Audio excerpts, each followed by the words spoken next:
아, 안녕하세요. 드론 이걸째 민속 이야기 11번째 이야기를 시작합니다. 농악에 무슨 얘기를 하고 싶어서 농악 했는지. 근데 사실 농악은 할 말이 많습니다. 이쪽으로. 지금 여러분들이 이게 보시는 장구가 이게 4개가 이렇게 나와 있죠. 이게 각기 다른 겁니다. 요거는 이름이 미루나무 통장구예요. 요거는 아주 민속적인 입장, 농악의 민속적인 입장에서 굉장히 의미가 깊습니다. 그 다음에 요거는 작아진 규모에서 손으로 깎은 거죠. 근데 이렇게 많이 차이가 나죠. 크기가요. 줄어들기 시작하는 거고요. 그리고 이거 대중화될 때에 지금 가장 많이 생각되는 장구가 3번째 거고요. 요거는 마지막 건 어떤 종류냐면 옛날에 꽃쟁구, 어른들이 화류계 장구, 뭐 기생들이 친다고 해서 화류계 장구, 뭐 기생장구 이렇게 불리던 꽃장구죠. 그 얘기부터 시작하겠습니다. 이거요. 이게 미루나무 통장구입니다. 미루나무로 깎았다고 해서 미루나무 통장구예요.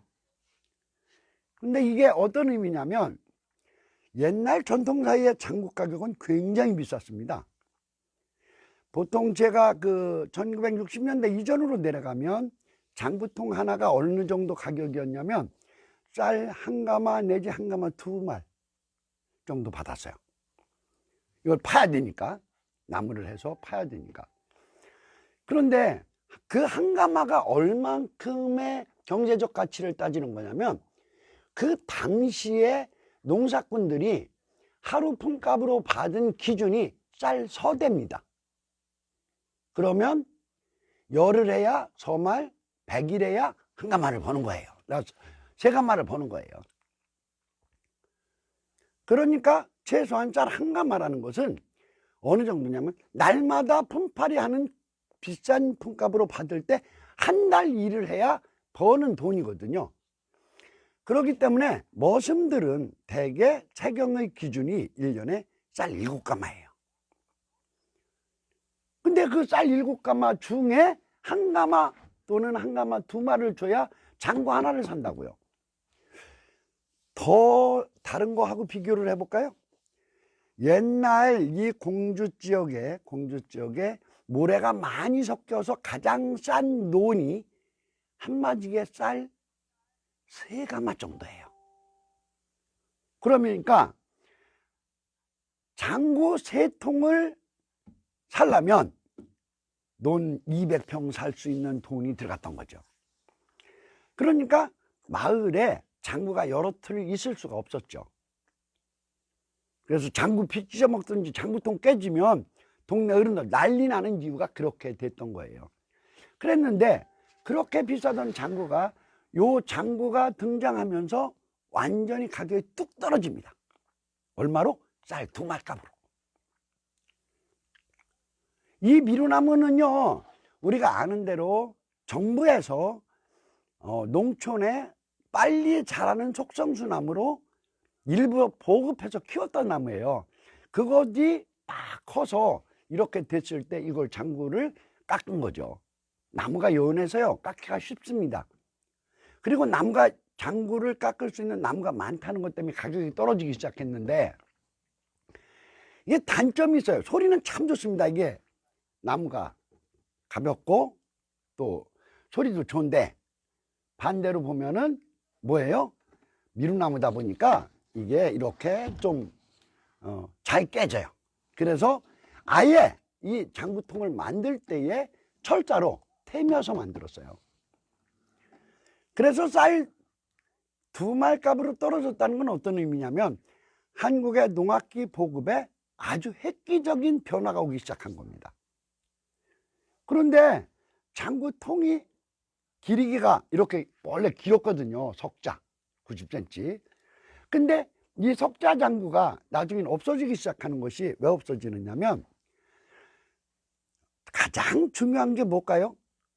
안진반 사물노래의 김덕수 선생이 양장구를 엄청 잘 쳤죠. 그것이 선풍적이었어요. 그런데 저렇게 기름은 양장구를 돌리는데 시간이 걸리고 제주가 더 발전하지 못하면서 장구통은 줄어들기 시작한 겁니다. 현대 농악의 장구로. 그렇게 돼서 지금 표준화된 장구들이 이런 거고요. 요 형태 크기인데 지금 요건 사실 어린이용으로 나온 거지 꽃장구는 아닙니다. 그런데 지금 크기는 요 형태가 주류를 이루는 형태가 된 거죠. 미루나무 통장구. 원래 처음에는 뭐라고 했느냐면 미루나무 통장구예요. 그런데 나중에는 미루나무 통장구로 불렸어요. 이것이. 이게 이제 빨리 없어져 가지고 지금은 이렇게 상처투성이지만 구하는 것조차 어려워서 제가 아주 좋은 장구를 사다 주고 마을에 사다 주고 그것을 제가 양도를 정상적으로 받아서 보유하고 있는 겁니다. 농악. 이거 이름이 참 많죠. 지역에 따라 다르고 뭐 타 지역이나 학문적인 입장을 제가 말씀드리기는 그렇고요. 뭐 공주 지역에서는 가장 많이 쓰는 말이 풍장입니다. 풍장. 다음에 풍물을 썼어요. 여기는 맥붓이나 붓 종류라는 말이 들어간 용어는 사용하지 않았습니다. 그러니까 두 가지를 썼죠. 풍장 친다, 풍물 친다. 그랬는데 지금 농악이라는 말은 사실상 이걸 써야 된다 말아야 된다, 옛날 어른들, 제 스승이신 심우성 선생님 세대가 한참 이걸 갖고 얘기를 했어요. 왜 그랬냐면 제가 자료를 찾아 확인은 못했는데 1930년대에 일제강점기에서 우리나라의 농촌을 조사해서 내놓은 기록이 불악지라는 말이 있대요. 불악지라는 기록이 있대. 도서거로 발간이 됐는지는 모르겠는데 검색해서 안 나오는 거 보니까 거기까지는 안 갔는지도 모르겠고요. 그 불악이라는 말은 이제는 다 알지만, 많은 분들이 알지만 일본의 천민 집단입니다. 소외계층들이 사는, 해방되지 못한 사람들의 집단이 불악이에요. 아주 최근까지도, 얼마 오래전치 않은 시기까지도 일본의 공무원 시험도 못 보는 천민 집단이었죠. 그 불악지에 농악이라는 말을 처음 썼대요. 그리고 어른들이 그 말씀을 하시는 걸 들을 때 무슨 얘기들을 많이 했느냐면, 농악이라는 말이 맞느냐, 단어의 뜻으로 볼 때 농사농자 음악, 농민들의 음악, 무당도 하고 뭐 예술인들도 하는데 그걸 꼭 농악이라고 지칭해서 한정적으로 쓰는 것은 옳지 않지 않느냐 했는데, 결국은요 심우성 선생님도 그런 말씀을 하시더라고요. 나중에 노년에는 언어는 생명력을 가지고 변하는 것이니까 일반적인 명사화돼서 대표성을 갖는다면 사용하는 것도 무방하지 않느냐. 그래서 제가 공주의 민속을 기준으로 얘기를 하지만 오늘 전체적인 용어는 될 수 있으면 농악과 풍장이라는 말을 같이 사용하겠습니다. 근데 농악을 조사하고 농악과 관련된 분들하고 일들을 많이 하고 저도 또 치는 걸 즐기고 하면서 한 가지 좀 아쉬운 게 있습니다. 모든 학문은요 나누어 보는 것으로 시작합니다. 분류요.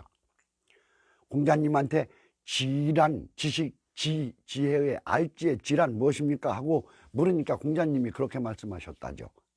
나누어 보는 것이니라. 그렇죠?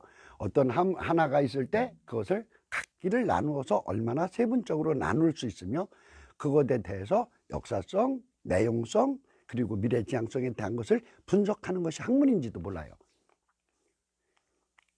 그렇다면 농악도 종류별 분류가 정확히 된 형태로 이게 전승이 돼야 되는데, 학계에서는 농악에 대한 연구는 많이 하시는데 반대로 뭐예요? 농악인들은 실기에 대한 쪽을 좀 경시하시고 실기인들은 실기에 대한 부분만 하다 보니까 어떻게 해요?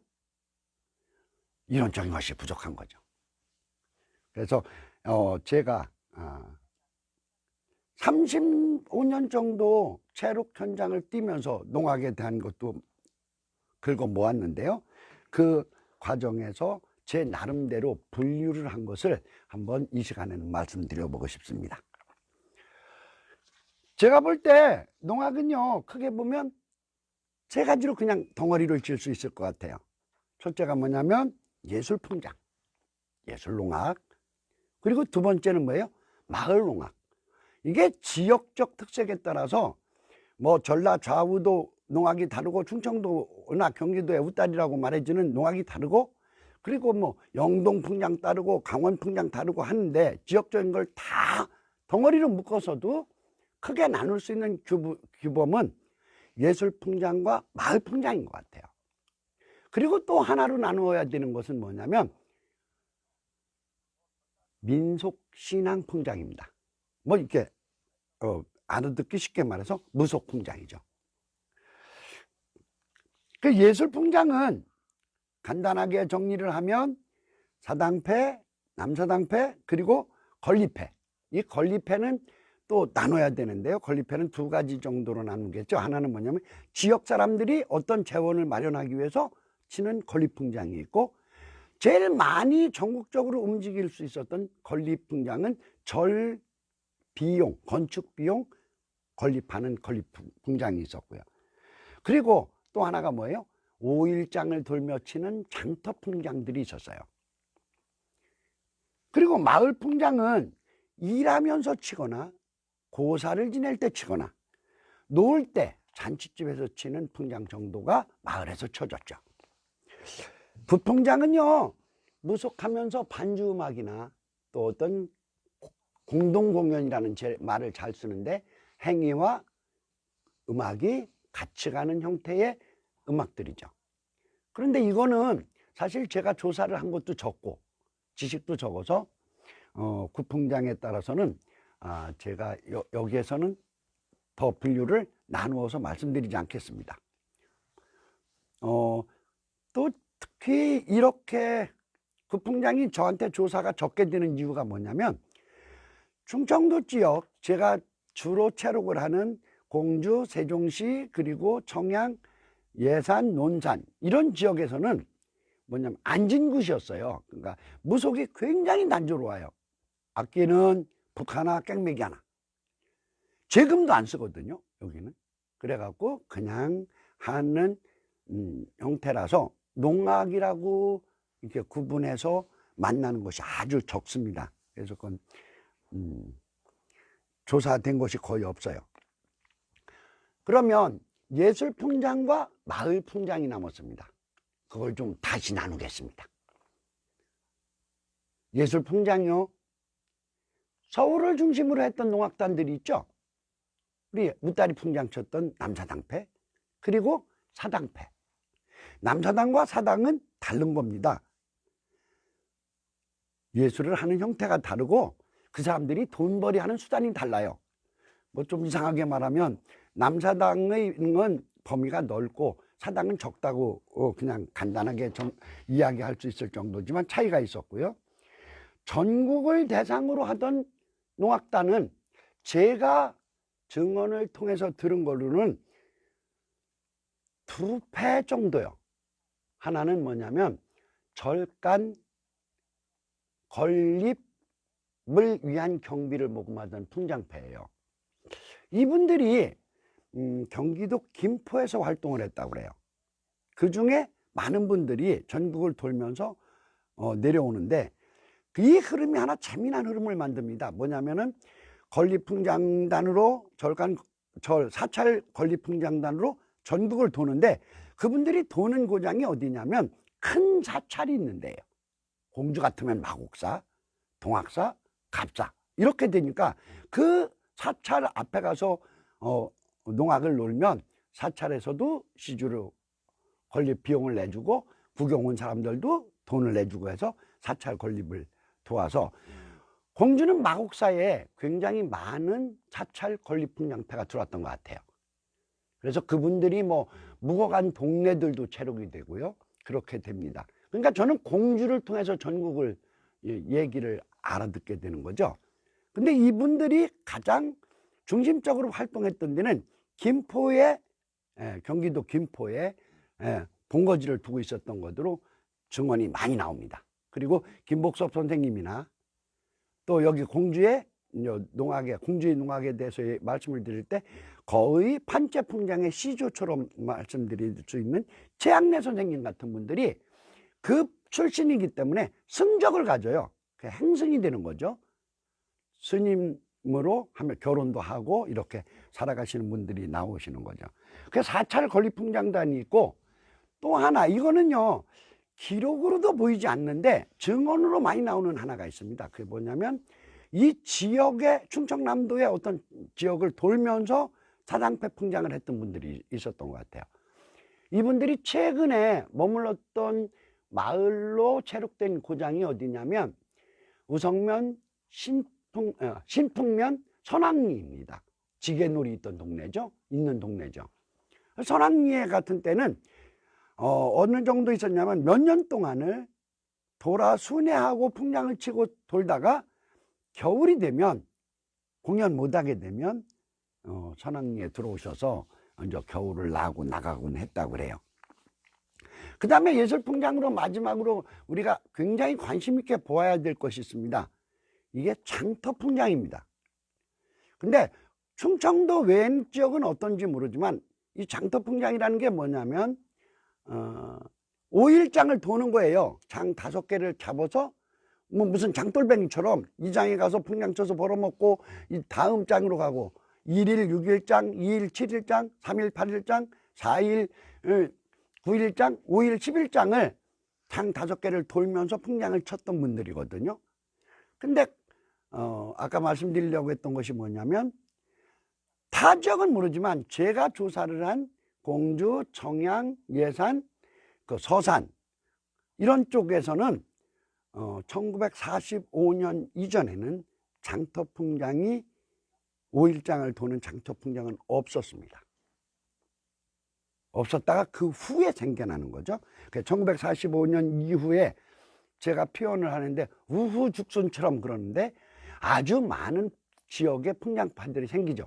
그것을 정상적으로 조사를 해서 근거를 제가 확보를 한 것이 어디냐면 서산의 황새, 그분 성함을 끝내 못 찾았는데 서산에서 활동했던 황새, 그리고 예산에서 활동했던 박익수 선생, 공주 장터에서 활동했던 김태산 선생, 그리고 대덕 진잠에서 활동했던 그분 성함은 지금 생각이 안 나는데 김덕수 선생님의 작은아버지가 끌었던 장터풍장패, 이분들이 생겨나서 활동을 시작해서 돈벌이로 예술을 했던, 지역에서 예술을 했던 풍장단이 장터풍장단이죠.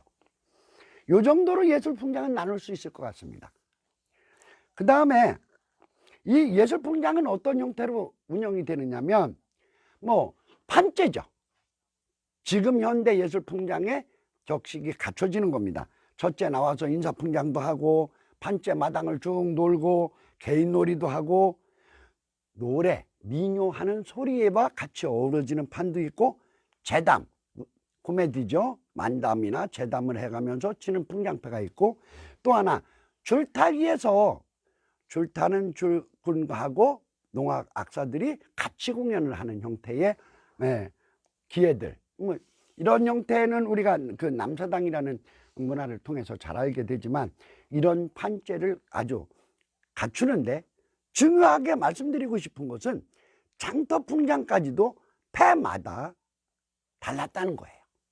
각기 판을 끌어나가는 사람들이 구성한 것도 달랐고, 그래서 지역적인 또 악기라든지 뭐 연주라든지 하는 것들이 다른 형태로 이어졌습니다.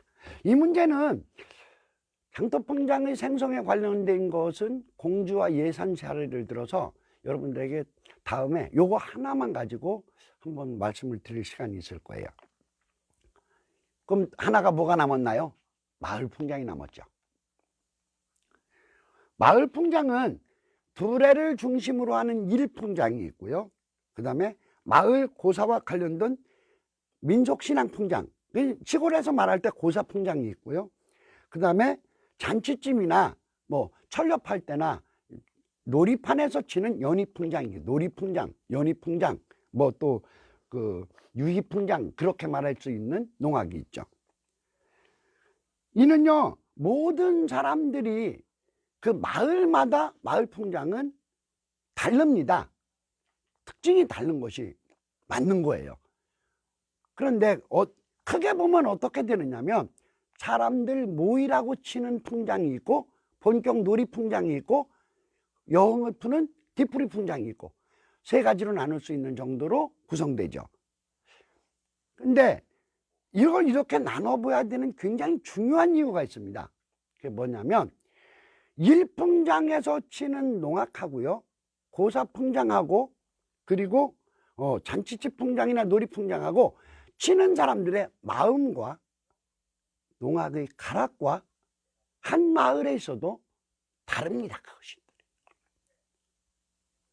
고사풍장은요 두 가지로 봐야 되는데, 하나는 뭐예요?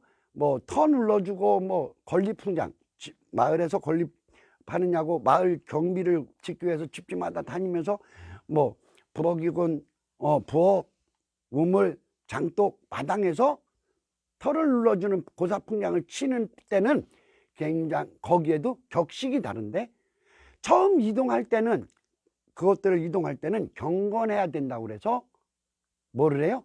가락이 단조롭습니다. 그리고 뚜루새 물분형만 뚜루새 하는 형태로 하고 짧은 축원을 하고 때릴 때는 인간이 칠 수 있는 가장 빠른 가락을 친다고 생각할 만큼 아주 몰아쳐요. 그리고 마당에서 놓을 때는 흥겹게 노는 거예요. 그런데요, 농기고사가 됐든 거리제가 됐든 산신제는요 농악을 아예 안 치는 동네들이 많습니다. 왜 안 치느냐고요? 산신이 호랭인데 풍장 치는 소리에 놀라신다고 못 치게 하는 동네들이 많아요. 그래 마을 고사풍장은 다른데, 고사의 종류마다 다른데, 또 하나는 뭐냐면 본 고사를 지낼 때 치는 풍장들은 경건하게 친다는 거예요. 춤도 못 추고요. 더군다나요 상무 돌리면 큰일 납니다. 인간이 재주 피우고 건방 떤다고 그래서 제가 지금까지 30년 동안 체록을 했어도 마을 고사풍장에서 상무를 돌렸다는 말을 체록된 동네는 단 한 마을도 못 봤습니다. 근데 농악이 지금 연출을 하는 분들이 그 마을 고사, 뭐 벽가리 떼 놀이가 됐든지, 그 벽가리 떼가 그 고사거든요. 동네 고사거든요. 어떤 고사 같은 것을 재구성을 할 때에 상무놀이를 넣는 것들을 진짜 많이 보는데, 그건 앞으로는 좀 안 하셨으면 좋겠어요. 정신적인 쪽에 정신을 담는 것이 고사풍장이에요.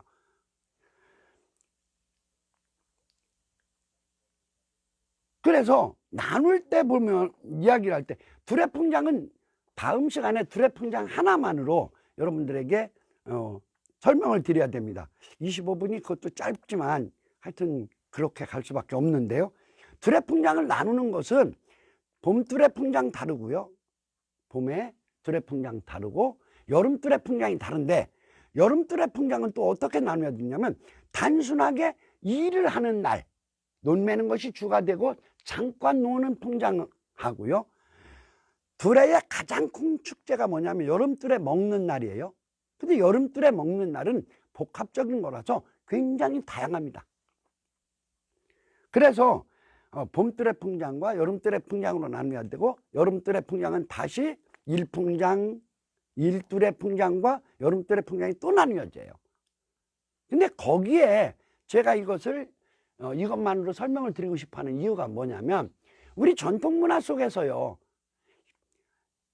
연출하는 분들이 꼭 생각해야 될 게 뭐냐면 금기사항들입니다. 이건 분명히 하지 마라 하는 것들이 많아요. 그 이유가 분명히 있어요. 그런데 그것들이 지금 다 얼그러지고 있기 때문이에요. 농악을 다시 정리해서 말씀드리면 예술풍장과 마을풍장과 그리고 무속풍장이 있고요. 예술풍장은 서울 중심으로 움직였던 사당, 남사당류가 주를 이루고 전국을 순회했던 사찰이나 다리 같은 큰 공사에 마을에서 건립을 했던 건립풍장이 있고요. 그 다음에 장터풍장이 있으며, 시골풍장, 마을풍장들은 고사풍장 따로, 일풍장 따로, 두레풍장 따로, 그리고 또 하나요 연희풍장 따로 있었다고요. 그리고 그것들은 각기 다른 격식으로 각기 다른 마음으로 연주를 했다. 그리고 그것들이 갖고 있는 장점은 기억을 해줬으면 고맙겠다는 것이 제 생각입니다. 제가 앞에서 방송을 한 걸 며칠 전에 한번 차분히 다 봤거든요.